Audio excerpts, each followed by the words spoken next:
Au cours de la leçon 9, nous avions réalisé un indicateur de niveau d'eau. J'avais surtout mis l'accent sur l'aspect électronique du montage. J'avais offert 2 liens permettant de télécharger les 2 versions de ce projet. Le but étant de vous laisser le temps de comparer 2 façons de programmer le même projet. Aujourd'hui, je reprends sensiblement le même projet. Disons une version 3. On retrouve les mêmes branchements, mais une disposition un peu plus aérée. Aussi, j'ai ajouté une ampoule 12 volts connectée en parallèle avec le moteur. Ça rend un peu plus évident l'activation du relais. Bien entendu, j'ai réduit l'alimentation de 24 volts à 12 volts pour éviter de faire griller l'ampoule. Ces quelques modifications ne changent rien au programme.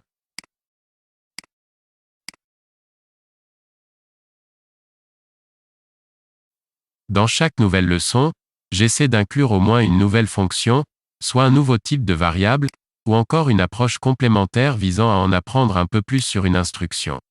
Or, avec la leçon 9, nous avions un peu de tout ça. Ce qui justifie amplement de consacrer cette 10e leçon à l'exploration de chacune des instructions du programme pour en apprendre davantage. Dans l'entête déclarative, la première instruction permet d'inclure la bibliothèque de fonctions Liquid Crystal. Elle est essentielle dès qu'on veut utiliser un écran LCD. C'est la toute première ligne de code à écrire. La seconde ligne d'instruction sert à assigner une variable nommée LCD. Elle est de type Liquid Crystal. Entre ces parenthèses, on ajoute le numéro des broches d'entrée-sortie numérique permettant de relier l'écran à la carte Arduino. Ici, j'ai utilisé les broches 7, 6, 5, 4, 3 et 2.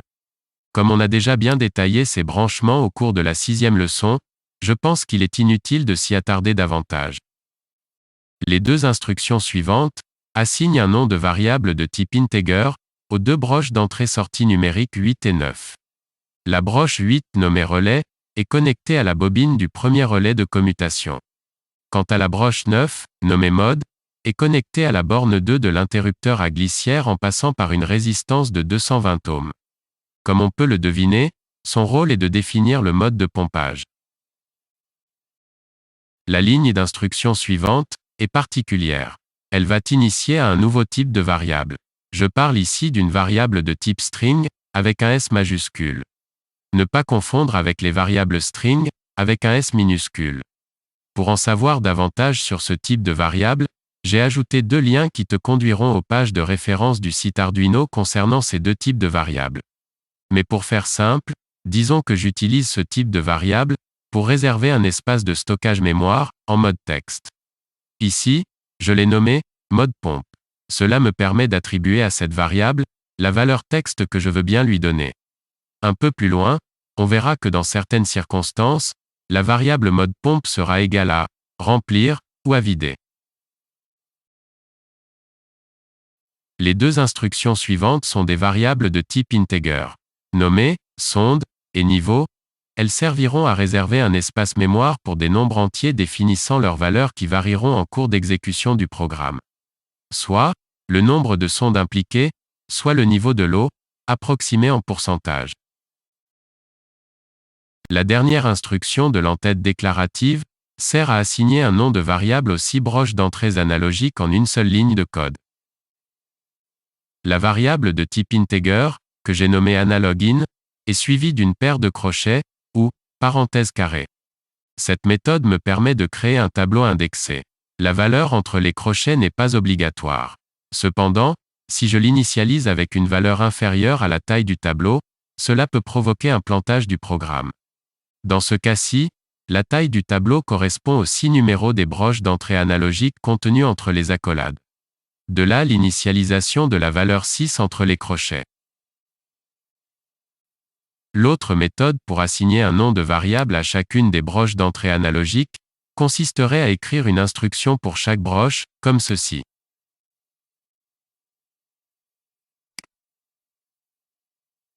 La première méthode est préférable, surtout pour assigner une série consécutive de broches d'entrée-sortie comme c'est le cas ici. Nous voilà rendus dans la fonction setup. La première instruction consiste à initialiser le mode input aux 6 broches d'entrées analogiques. On peut le faire en une seule ligne de code, ou en 6 lignes d'instruction. La première méthode utilise une boucle for. La variable que j'ai nommée pin est de type integer.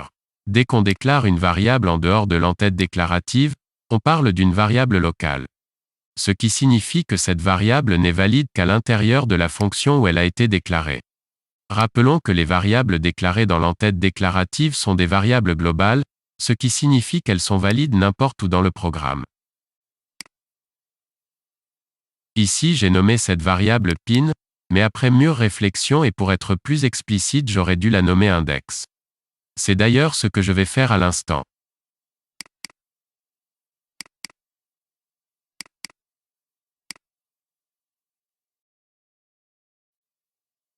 Je trouve ce nom plus approprié car elle correspond exactement à l'index du tableau de la variable analog in.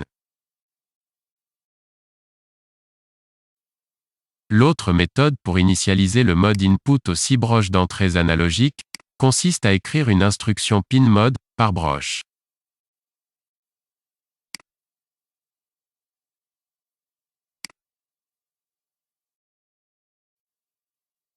Comme il s'agit d'une répétition d'instructions, j'ai préféré remplacer cette méthode par une boucle for.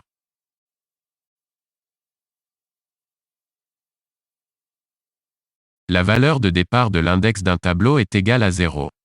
Ainsi la boucle for démarre à la valeur 0 et s'incrémente de 1, jusqu'à atteindre une valeur inférieure à 6. Ainsi, à chaque répétition, la fonction pinMode initialise le mode input aux 6 broches d'entrée analogiques. Maintenant que les 6 broches d'entrées analogiques sont en mode input, l'instruction suivante initialise le mode output à la broche 8, nommée relais.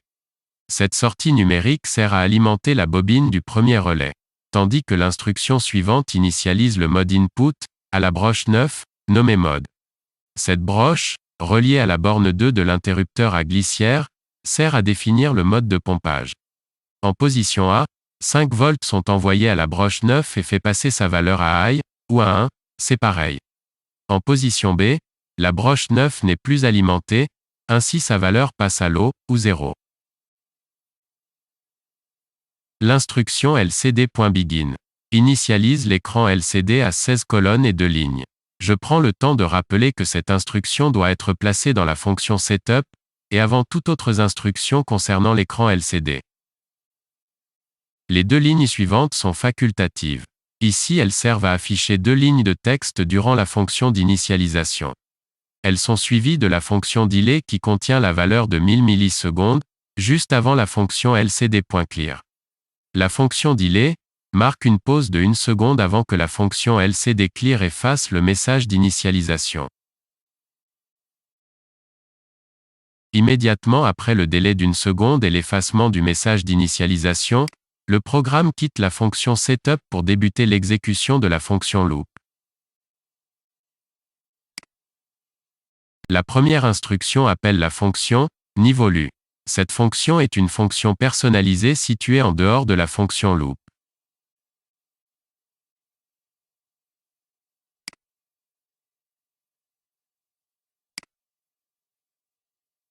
J'ai créé cette fonction pour regrouper les instructions se rapportant aux sondes de détection, l'attribution de la valeur de la variable niveau, et tout ce que l'écran LCD va afficher. Je parle du niveau d'eau et le mode de pompage. La première ligne d'instruction assigne une valeur à la variable sonde. Cette variable est égale au nombre de sondes de détection qui sont en contact avec l'eau. Chacune des sondes de détection est connectée à l'une des 6 entrées analogiques. En utilisant la fonction digital read pour lire chacune de ces entrées analogiques, la valeur lu ne peut correspondre qu'à 2 états. High ou low, soit 1 ou 0. Dès qu'une sonde de détection est en contact avec l'eau, la valeur lu est égale à 1. Ainsi, la variable sonde est égale à la somme des valeurs lues des broches, A0, à A5. L'instruction suivante, switch case, fait partie des structures de contrôle comparables à la fonction if. Nous en parlons pour la première fois.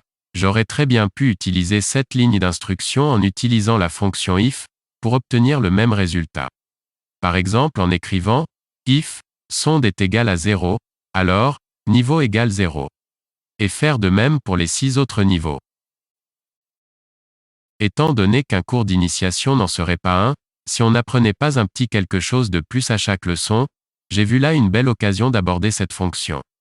L'instruction switch pourrait se traduire par commutateur ou interrupteur, et case par cas. Comme toute fonction, la fonction switch ne fait pas exception. Elle est suivie d'une paire de parenthèses contenant une variable, et d'une paire d'accolades qui contiennent un bloc d'instructions. Une instruction switch compare la valeur d'une variable aux valeurs spécifiées dans les instructions case. Lorsqu'une instruction case est trouvée dont la valeur correspond à celle de la variable, le code de cette instruction case est exécuté. Le mot-clé break quitte l'instruction switch, il est généralement utilisé à la fin de chaque cas. Sans instruction break, l'instruction switch continuera à exécuter les expressions suivantes, jusqu'à ce qu'une pause ou la fin de l'instruction switch soit atteinte. Les 5 dernières instructions concernent le texte affiché à l'écran LCD. Je crois inutile de s'étendre davantage sur cette partie étant donné que c'est du déjà vu, et revu, dans les leçons précédentes.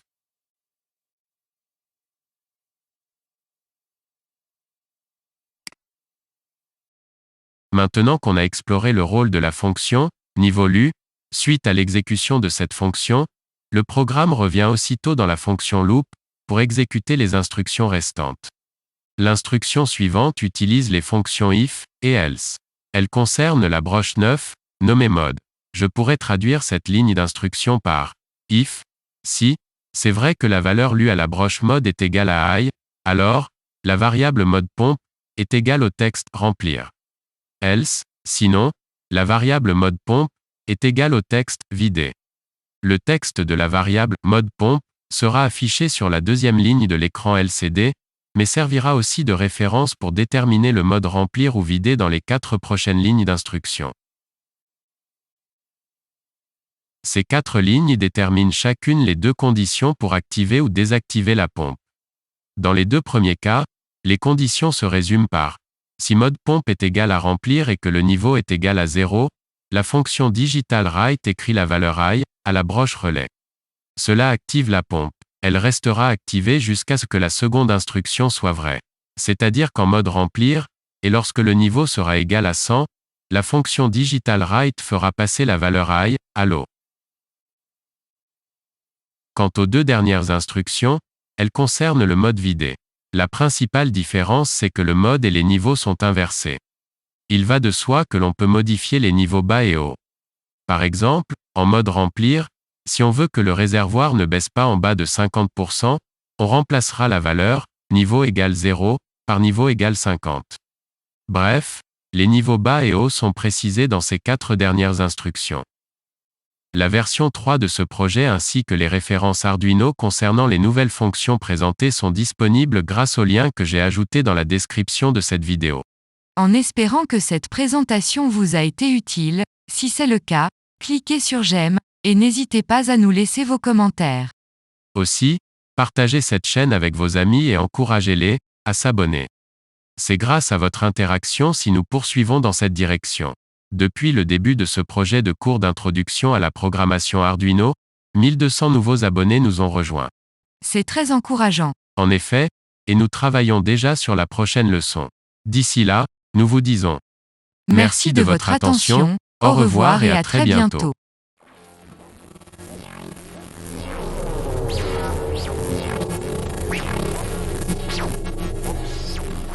Easy Weekend Project.